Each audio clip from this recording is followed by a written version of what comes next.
Selamat pagi Bapak Ibu yang terkasih di dalam Tuhan. Hari ini sekali lagi di dalam anugerah Kristus begitu ya, kita datang di hadapan Allah dan kita mau merenungkan firman Tuhan. Saya mengajak kita semua untuk kita membuka di dalam doa. Mari kita berdoa. Bapa kami yang di surga, Tuhan Yesus Kristus, kami mengucap syukur Tuhan untuk hari ini, hari yang baru lagi di mana kami boleh menikmati kasih dan anugerah Tuhan. Tuhan, biarlah pimpin kami di dalam perenungan firman ini. Kami serahkan semuanya ke dalam tangan Tuhan. Hanya di dalam nama Yesus Kristus kami berdoa dan mengucap syukur. Haleluya. Amin. Ya, Bapak Ibu, tema pada hari ini adalah jangan ada yang memegahkan diri. Di mana nasnya terambil dari Efesus 2 ayat yang ke-1 dan sampai yang ke-10. Gitu ya. Saya akan bacakan bagi kita semua. Efesus 2 ayat 1 sampai 10. Semuanya adalah kasih karunia. Kamu dahulu sudah mati karena pelanggaran-pelanggaran dan dosa-dosamu. Kamu hidup di dalamnya karena kamu mengikuti jalan dunia ini. Karena kamu mentaati penguasa kerajaan angkasa, yaitu roh yang sekarang sedang bekerja di antara orang-orang durhaka. Sebenarnya dahulu kami semua juga terhitung di antara mereka, ketika kami hidup di dalam hawa nafsu daging dan menuruti kehendak daging dan pikiran kami yang jahat. Pada dasarnya kami adalah orang-orang yang harus dimurkai sama seperti mereka yang lain. Tetapi Allah yang kaya dengan rahmat oleh karena kasih-Nya yang besar yang dilimpahkannya kepada kita, telah menghidupkan kita bersama-sama dengan Kristus, sekalipun kita telah mati oleh kesalahan-kesalahan kita. Oleh kasih karunia kamu diselamatkan. Ayat yang ke-6, dan di dalam Kristus Yesus Ia telah membangkitkan kita juga dan memberikan tempat bersama-sama dengan Dia di sorga. Supaya pada masa yang akan datang Ia menunjukkan kepada kita kekayaan kasih karunia-Nya yang melimpah-limpah sesuai dengan kebaikan-Nya terhadap kita dalam Kristus Yesus. Ayat 8, sebab karena kasih karunia kamu diselamatkan oleh iman. Itu bukan hasil usahamu tetapi pemberian Allah. Itu bukan hasil pekerjaanmu.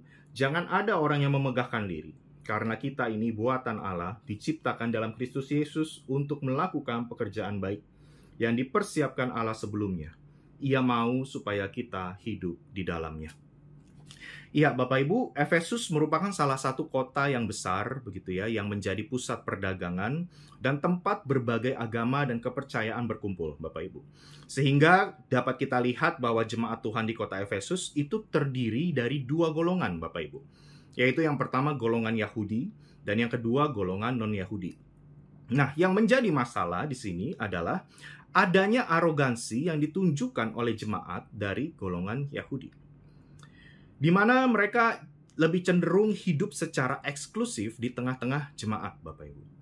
Hal ini juga dapat kita lihat di ayat yang ke-11, gitu ya. Di sana dikatakan ada sebutan yang ditujukan kepada orang-orang non-Yahudi dengan sebutan orang-orang tak bersunat.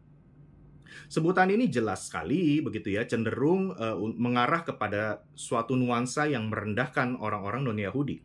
Yang ini disebutkan oleh orang-orang yang bersunat, yaitu Yahudi. Nah, pertanyaannya Bapak Ibu, mengapa mereka merasa begitu eksklusif begitu ya? Setidaknya ada 3 alasan begitu ya yang bisa saya paparkan. Yang pertama, karena mereka memiliki hukum Taurat yang turun secara langsung dari Allah. Yang kedua, mereka merasa diri mereka lebih bersih dan hidup suci karena hidup mereka diatur oleh hukum Taurat tersebut. Dan yang ketiga, mereka merupakan keturunan Abraham yang mendapat janji khusus dari Allah. Nah, inilah yang menyebabkan mereka akhirnya hidup dalam arogansi kerohanian, Bapak Ibu, terhadap orang-orang non-Yahudi. Nah, itulah akhirnya mengapa ada 2 hal penting yang ditegaskan oleh Paulus secara langsung, begitu ya. Yang pertama, kalau Bapak Ibu baca dari ayat 1 sampai 10, begitu ya, Paulus di sana sengaja menegaskan ada beberapa perubahan dari kata ganti orang, Bapak Ibu. Yaitu kalau kita lihat di sana ada kamu, ada kami, ada mereka yang lain, dan ada kita. Nah, dari pergantian kata ganti ini, Paulus ingin menegaskan bahwa dari semua jemaat Efesus dan orang-orang percaya, dari segala abad dan masa, dan dari segala penjuru dunia, tidak satu pun dari mereka diselamatkan bukan karena kasih karunia. Jadi jelas sekali, Bapak Ibu, bahwa kita semua diselamatkan hanya oleh anugerah. Tidak satu pun yang tidak. Tidak satu pun mereka yang karena usaha atau pekerjaan mereka sehingga mereka diselamatkan. Tidak ada Bapak Ibu. termasuk orang Yahudi yang menjadi Kristen.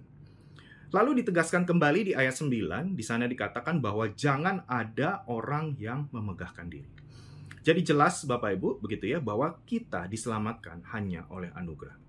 Lalu yang kedua, kalau kita lihat di ayat 10, menarik begitu ya Bapak Ibu, kalau kita bandingkan dengan ayat 8 dan 9, di sana ada permainan kalimat yang dibolak-balik Bapak Ibu. Nah, kita lihat di ayat 8 dan 9 dikatakan bahwa keselamatan didapat bukan dari usaha dan pekerjaan kita.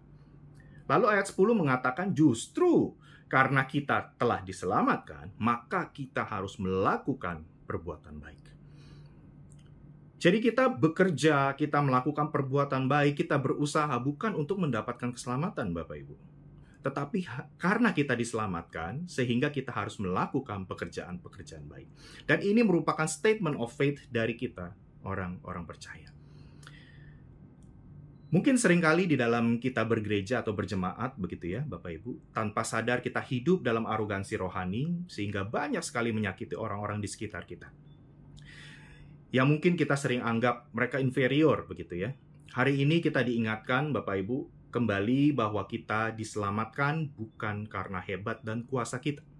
Tetapi kita yang sesungguhnya tidak layak ini justru telah diberikan anugerah oleh Allah sendiri, dan kita diciptakan untuk melakukan perbuatan baik bagi semua orang, agar kasih Kristus nyata lewat diri kita.